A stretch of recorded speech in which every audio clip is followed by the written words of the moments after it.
8 నుండి 2 రోజుల పాటు పెట్టుబడుల జాతరకు తెరతీయనుంది తెలంగాణ ప్రభుత్వం.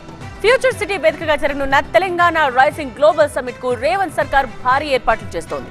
అయితే ఈ ఇన్వెస్ట్మెంట్ సమ్మిట్ కు ముందే పలు ప్రముఖ సంస్థలు ప్రభుత్వంతో ఒప్పందాలు చేసుకునేందుకు ఆసక్తి చూపిస్తూ ఉన్నాయి. హైదరాబాద్ లోని ఫ్యూచర్ సిటీ వేదికగా ఈ నెల 8, 9 తేదీల్లో జరగనున్న గ్లోబల్ సమ్మిట్ కు భారీ ఏర్పాట్లు జరుగుతున్నాయి. ఈ క్రమంలో తెలంగాణ ప్రభుత్వంతో ఒప్పందం కుదుర్చుకునేందుకు ఆసక్తి చూపుతున్నాయి పలు కీలక సంస్థలు.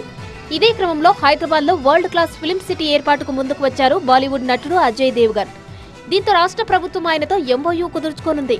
హైదరాబాద్ ను ప్రపంచ స్థాయి సినిమా హబ్ గా తీర్చిదిద్దడంలో ఫిల్మ్ సిటీ నిర్మాణం కీలక ముందడుగు అవుతుందని భావిస్తోంది ప్రభుత్వం. రిలయన్స్ గ్రూప్ కూడా హైదరాబాద్ లో భారీ పెట్టుబడులు పెట్టడానికి ఆసక్తి చూపిస్తోంది. ఫ్యూచర్ సిటీలో Vantara conservatory, wildlife rescue and rehabilitation centre, night safari project వంటి పర్యాటక ఆకర్షణలను ఏర్పాటు చేయడానికి ఆ సంస్థ ప్రతిపాదనలు సిద్ధం చేసింది.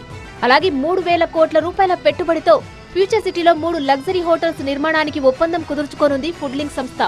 తెలంగాణ రైజింగ్ గ్లోబల్ సమ్మిట్ కు ప్రధానమంత్రి నరేంద్ర మోదీతో పాటు కాంగ్రెస్ అగ్రనేత రాహుల్ గాంధీ, ఏఐసీసీ అధ్యక్షుడు మల్లికార్జున ఖర్గేలను కూడా ఆహ్వానించాలని నిర్ణయించింది రాష్ట్ర ప్రభుత్వం. స్వయంగా ముఖ్యమంత్రి వారిని కలిసి ఆహ్వానించనున్నారు. అలాగే కేంద్ర మంత్రులు, అన్ని రాష్ట్రాల ముఖ్యమంత్రులు, పారిశ్రామికవేత్తలు, ఆర్థిక నిపుణులు, క్రీడాకారులు, మీడియా ప్రముఖులు, దౌత్యవేత్తలను కూడా ఈ కార్యక్రమానికి ఆహ్వానించనున్నారు. ఇందుకోసం రాష్ట్ర